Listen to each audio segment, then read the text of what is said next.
Umpisa ng aking content na to, ang kaya lang gawin ng mga manalastas ay makiusap, no? Sa mga viewers at sa mga vloggers. No? Kasi kahit ayaw nila sa mga vloggers, ang sumusuporta po sir sa mga vloggers, yung mga viewers. No? At hindi po lahat yan mapapasunod ng manalastas. Yun sir yung realidad sa SOCMED. Oo, nakasuporta sila kay Ramil. No? Pero hindi ibig sabihin nun, sir, susunod sila lagi sa sasabihin, no, ng may-ari ng community. Lalo't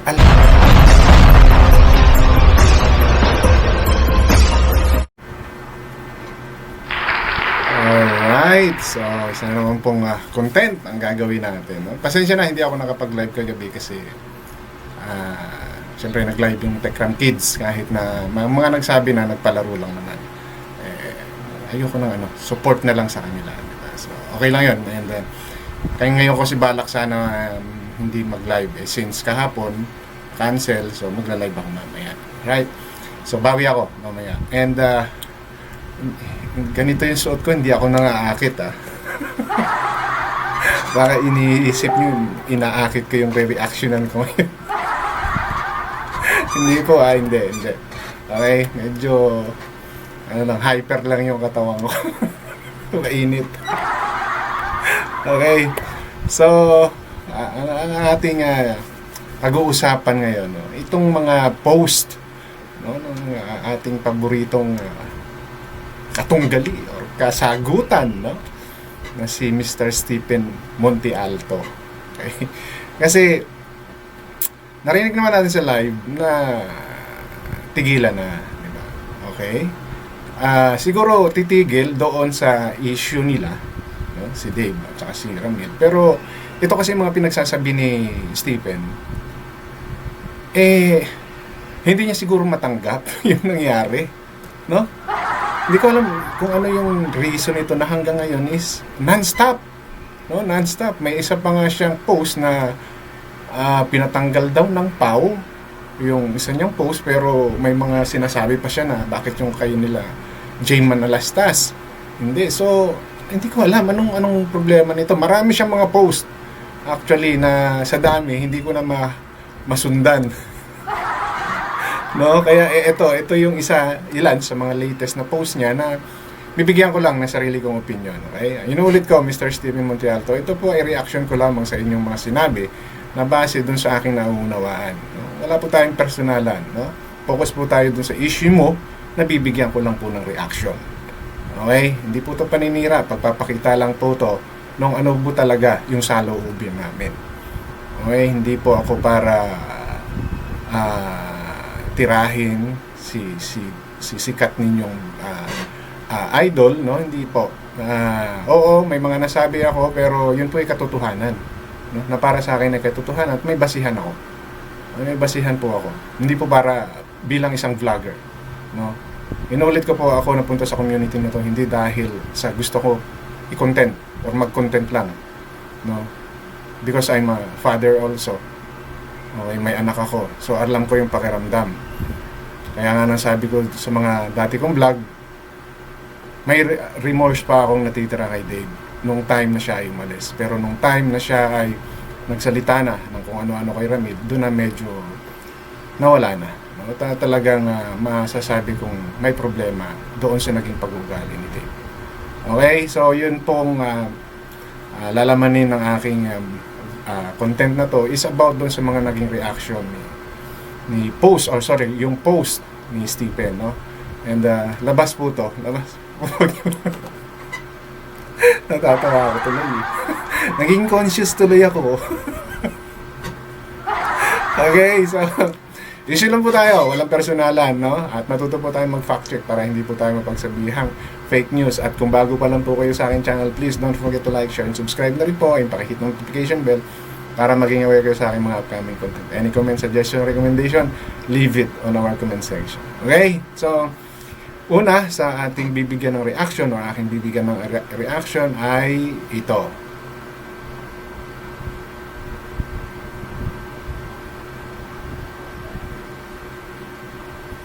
Ito, dito po tayo magsimula, no? Palalakihin ko lang ng bagya para mabasa natin. So, I think this is last night, no? And, ito, magtanong ako sa inyo, June Manalastas. Sinabi ng mediator na tigilan na lahat-lahat ng pangbubuli. Pero ano ang ginawa mo pagkatapos ng pag-uusap, kinausap mo yung bata kahit 15 minutes or 15 minutos pagbibigyan yung vlog nila. Kaya nga, kung hindi pa mababa ang kalooban ng bata, papayag ba yan? Okay, simulan po natin. Alam nyo, Sir Stephen, naiintindihan namin. Ako personally, naiintindihan ko, no, na kung pumayag man si Dave. Dahil siguro nag-request nga si June. But sir, isipin niyo po, no, yung pakiramdam din naman ng mga supporters. Dahil yung mga supporters po na yan, dati rin pong humahanga, no, kay Dave. So yung pagmamahal nila kay Dave ay buong-buo, no? Katulad po ng mga supporter ninyo na galit sa mga sinasabi naming mga reactors or vloggers or defenders. Di po ba? So, lahat po nagulat. No? Yun po yun, nagulat. At sa gulat nilang yun, meron na pong naipon. No? Masama ng loob kay Dave. Sir, balikan nyo yung mga sinabi kasi ng inyong alaga. Di ba? Sir, kayo yung lumagay bilang isang ama. Sabihan. No po, sir, na siya ay content for 5 years. Mas gugustuhin niya pang mabulag kaysa makasalubong sila, sir. Anong mararamdaman ninyo? Ano ang mararamdaman ng mga taong nagmamahal sa inyo? Sir, ganun, sir, yung naramdaman ng mga supporter. No? So, okay. Ako, kahit papano, di ba, masasabi ko na may lakas ng loob si Dave na humarap. Okay? Pero, he should expect, no, yung pwedeng sabihin. And of course, kayo rin, for sure, alam ninyo, maaaring alam ninyo na may ganon. Kasi alam nyo, 15 minutes nga lang ang sabi ninyo, di po ba? So, hindi po kayo, sir, nag-expect. No, yung pagiging mababa niyang loob, okay, I will give credit to him. No? Pero, sir, hindi ba kayo mag-i-expect? Kayo po, sir, hindi ba kayo mag-i-expect? Kahit po sawayin ni June, no? Uncontrollable na po ang comment section. No, sir, yung kababaan ng loob ni Dave, sige, I give credit to him. And kung sino man ang mga kasamang kumumbinse, no, sir? Okay? Pero pinapalabas nyo na sumuko ang bata dahil nagkasala. Sir, galing mismo doon sa alaga. Galing mismo kay Dave. Si Dave, di ba? Nagsusorry. Bakit siya, sir, nagsorry? Di ba, sir? Kasi alam niya may mali siya. Oh, anong ano dun, sir? Hindi ka ba magsusorry kung wala kang kasalanan? Sir, aminin ninyo, merong nagawang kasalanan ang alaga ninyo. At paano nagsimula yun? Dahil din po sa kinilos niya. Di ba, sir? Kung ginagalang nyo ang batas, bakit hanggang ngayon pinababayaan nyo yung mga binayaran yung mga reactors, vloggers, na halang ang mga bituka, balahura, palamura, mga kinikita sa pagsira nila sa reputasyon ng bata, ay suporta sa pagkain ng kanilang pamilya. Napakawalang hiya. Sir, ako mismo, sir, no? I'll assure you, pag ako mismo, sir, nakaalam na may mga vloggers na binayaran si Ramil, kahit kayo, sir, mag-drop name ka kung sino sa mga vloggers or defenders ng Tekram ang binayaran. Babanatan ko mismo, sir. Pakitaan nyo ako ng ebidensya na binayaran. Pati Manalastas. idadawit ko. Pakitaan nyo ako, sir, yung pruweba na may binayaran. Sir, pakitaan nyo sa akin. At ilalabas ko talaga. Hindi ako, sir, nagbibiro. Oh, gagawin ko yan. Pati yung mga professional na sponsor at supporters abroad, tinanggalan nyo ng dangal, mga salitang hindi katanggap-tanggap, nakakahiya sa inyo. Sir, kahit na po yan na sponsor, supporters, or whatever, no? Name you call them, hindi po hawak ng mga manalastas ang mga saluubin nila. Makakapag hingi lang sila ng favor, no? Yun lang po ang kaya nila, manawagan, no, para masunod sila or sundin yung gusto nila. Pero sir, nasa sa mga taong yon pa rin ang desisyon. Sana sir nauunawaan niyo yun, no? Alam ninyo na oras na lumabas si Dave, no, lalo't kasama ang manalastas, mahirap sir kontrolin yon. Alam nyo sir, SOCMED, di ba sir, matagal na rin kayong nagsusokmed, busy nga kayo dyan sa inyong channel o sa inyong page, di po ba? So alam ninyo. At kung sa inyo sir, binablock ninyo yung mga nagko-comment sa inyo dahil ayaw nyo makakita ng toxic, hindi po kayo totoo, no? Hindi nyo po kayang harapin yung realidad sa SOCMED, no? Nagpapanggap po kayo na puro goods lang yung nakikita ninyo sa comment ninyo. Mali yun, sir, no? Wala po kayo sa reality pag ganun po yung ginagawa ninyo. Pag hindi nyo po kayang sagutin yung mga bumabati ko sa inyo. Hindi ko naman sinabi sagutin nyo lahat yan, no? Pero harapin nyo po yung katotohanan na hindi lahat, no, pwede nating anang makikita natin sa SOCMED ay puro maganda, no? Marami pong pangit sa SOCMED. Ngayon nasa sa inyo na po yun kung paano nyo dadalhin, no? So, sa inyo, yun yung way ninyo. Ayaw nyo maging toxic yung comment section ninyo or yung FB page nyo, so tinatanggal nyo yung mga taong alam nyong sinisiraan or binabanatan kayo, no? Kaya lang sir, para sa akin, hindi po yun yung realidad, no? Ang reality is, hindi lahat gusto yung sinasabi mo, hindi lahat sumasang-ayon sa sinasabi mo. Yan ba ang itinuro sa inyo ng mga magulang sa loob ng inyong pamilya? Bakit sir nadamay yung buong pamilya ng manalastas? Sige, idamay natin yung buong pamilya ng manalastas, which include yung mga magulang nila.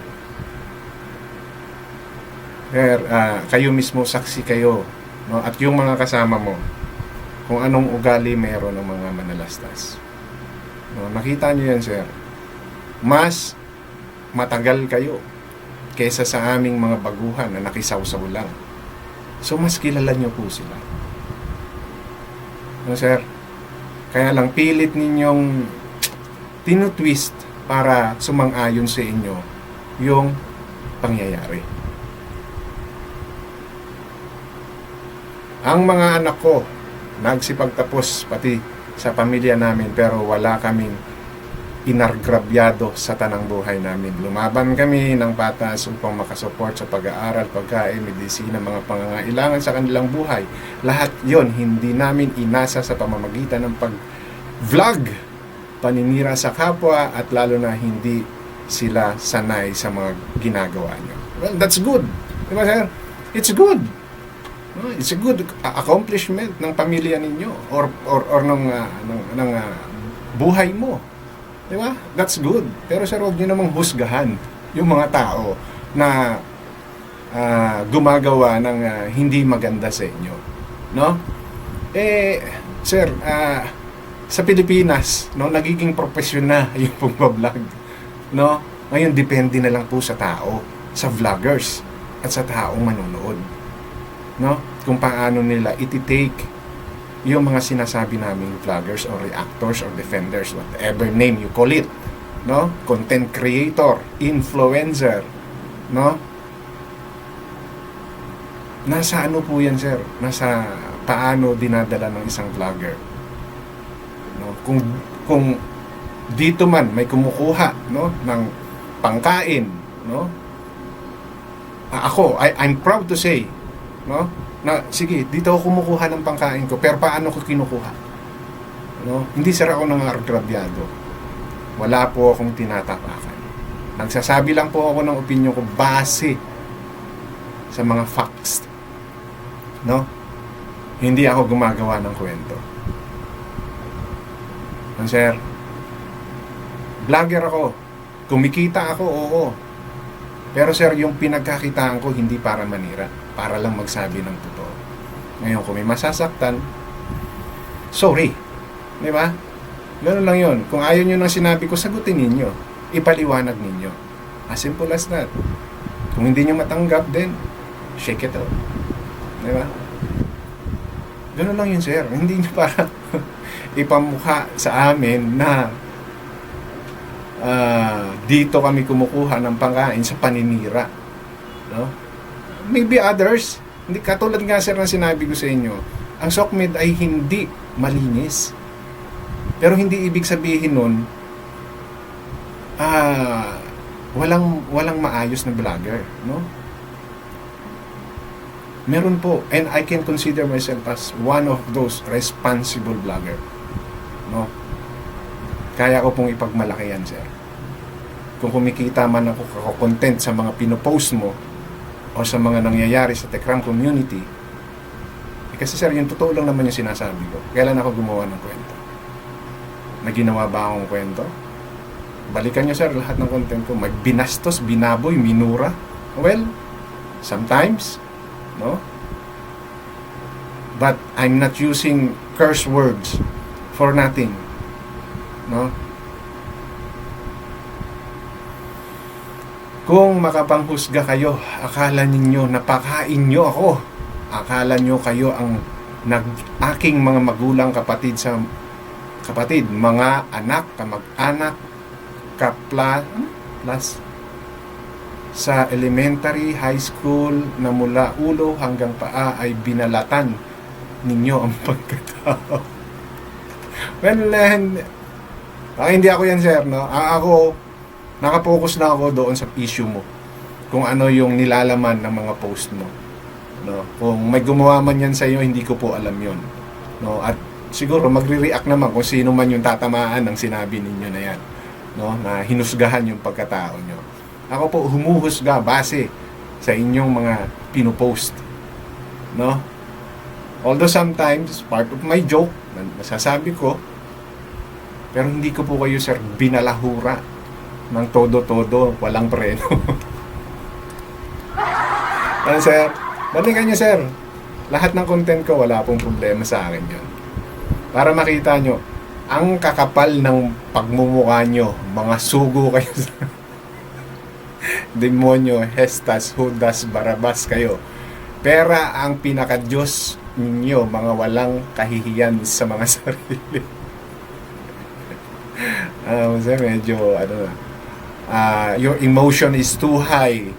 That's why your critical thinking is clouded by your emotions. Sir, yun lang masasabi ko dyan sa huling sinabi mo. Masyado kayong emotionally unstable sa pagsasabi nito. Siya na, sir, no? Kasi these are sign na talagang heavily invested kayo sa mga nangyayari, na you forgot, no, the logical reasoning. Okay? Yung sinasabi niyo, sir, na bayarang mga vloggers, please show us, no, proof na may tumanggap ng bayad ng mga manalastas. Sinong vlogger, no? Pakitaan nyo ako ng resibo. Ko-content ko po yan. Naging promise ko na po yan. Hindi po ako marunong bumali sa sinabi ko. Lalo na dito sa SOCMED. So, sir, bago ako dito sa Chasa, sa community na to. But I've been two communities. No? That I can say, I give justice yung mga ginawa kong reaction doon.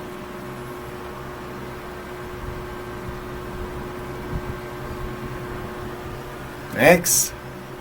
Ito naman. Mga kagabi pa to ata eh. Gagabi ko pa to in screenshots. Pinatanggal sa PAW yung sa akin, pero bakit si Jay Manalastas nag-vlog pagkatapos sa paghaharap? Ngayon, nabash at BL. Well, marami kayong poster, hindi ko alam kung alin doon yung napatanggal eh. No, hindi ko po alam kung ano yung tinanggal. No? Well, depende yan sir sa ano, no? Kung PAW, no? May lawyer din naman ng mga Manalastas na pwedeng mag-advise sa kanila. Actually, may advice naman ata sa kanila eh, no? Natigilan na. No, yung si Dave at yung pangbabastos, no. Ang ano ko lang kasi sir, bigyan niyo ng considerations, no, yung mga tao. At gumagawa naman, sinasabihan naman ni June, ni Tech June, yung mga viewers. Kaya lang, and even some of the viewers, di mo ba, pinahuhupa yung sitwasyon, pinapakalma yung mga tao. Kaya lang sir, lumagay kayo sir sa katayuan na kayo yung nabastos at may mga taong nagmamahal sa inyo. Kahit po sawayin ninyo yan, huhulagpos at huhulagpos yung mga galit niyan. And isa na po ako doon. No, isa na po ako doon. No? Kaya nga ako po'y humihingi ng sorry doon sa isa kong video. Because inamin ko, naging emotional ako, kaya ako nasabi yun because of mga sinabi ni Dave, sir. Yun. No? Same thing yung mga taong nandiyaraan sa comment section that time na nag-live si Tech June. And hindi nyo sir in-expect yun? Hindi kayo nakaisip na hindi ninyo na pwedeng mangyari yun? Sir, may mga vloggers kayo, oh. Alam din ng mga vloggers nyo yan. Ang hindi nyo kasi sir matanggap, yung may maling nagawa ang alaga nyo. Yun dapat sir muna yung tinanggap ninyo at hindi nyo ginawa ng rason. Kasi ginawa nyo ng rason, kaya feeling ninyo walang mali sa mga naging asal ni Dave. Sir, sa akin, sa totoo lang, malaki yung impact, no, nung pagsabi ni Dave na siya ay content for 5 years. Because I saw all the videos. No, kung paano talagang binigyan ng importansya ni Ramil yung alaga mo, yung inaanak mo. No? Yun lang sir, oh, medyo yun yung tingnan nyo. No? Kaya kung sakali mang naging ganun yung reaction ng tao, ng mga commenter during that live, I hope bigyan nyo ng konting considerations, no? Kasi marami ang nagulat, hindi namin ini-expect yun actually, na pag live ng Manalastas makikita namin katabi si Dave. Yun po yung totoo doon. Kaya burst ang emotion ng tao doon, mix, and most of the emotions are talagang galit. Pero hindi nyo na-expect yan. Sir, ang in-expect ninyo, makokontrol ni Tech June yung comment section. Ay kung ganun lang sir, di sana hindi na lang inopen ni Tech June yung comment section ng live na yon, di ba? Ni hindi nyo in-anticipate na pwedeng mangyari yon. Pwede nyo naman pakiusapan si Tech June na huwag niyang i-on yung comment section niya during that live stream. Oh, hindi nyo sir in-expect, wala talaga sa loob ninyo na may magsasalita ng hindi maganda kay Dave on that live stream? Napaka-imposible nun sir. Kayo nga sir, di ba, sa comment section nyo pa lang pag may nag-comment binablock ninyo oh, what more pa? Di ba sir? Yun sir, oh, yun yung tingnan ninyo.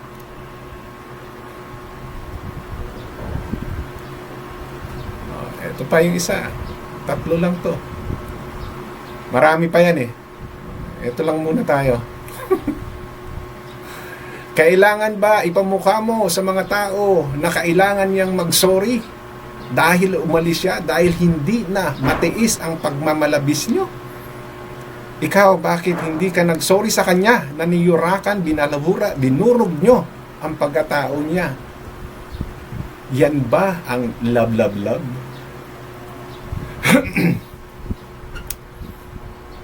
Sir, paano ba niyurakan ng mga manalastas yung sinasabi niyong pagkatao ni Dave? Dahil ba nag-live sila nung hindi na makita si Dave? Yun ba yun, sir? Yun ba yung sinasabi niyong pagyurak dahil ini-live, sinabi kung ano yung nangyari? Oh, nagsabi lang sila.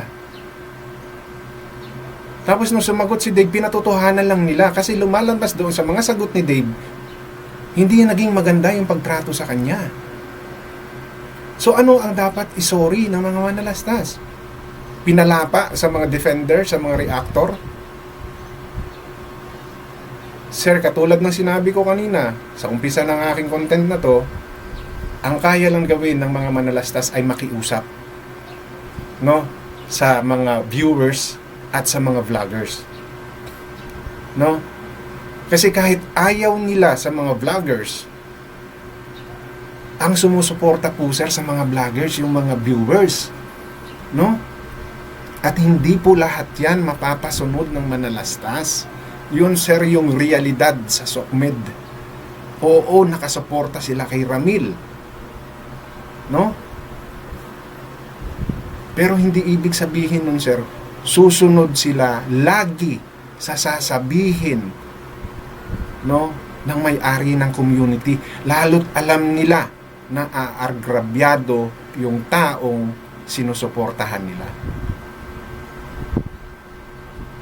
Ganun, sir, no? Kaya huwag kayong mag-expect na magsosorry kasi wala namang dapat ikasorry talaga ang manalastas eh.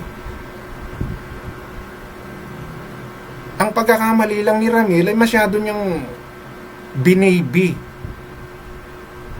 ang inaanak nyo na nung time na kailangan niya na gamitan ng disiplina,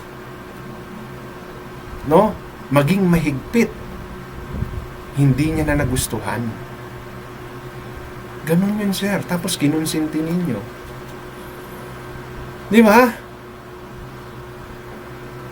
So, talagang si Dave ang dapat mag-sorry. No?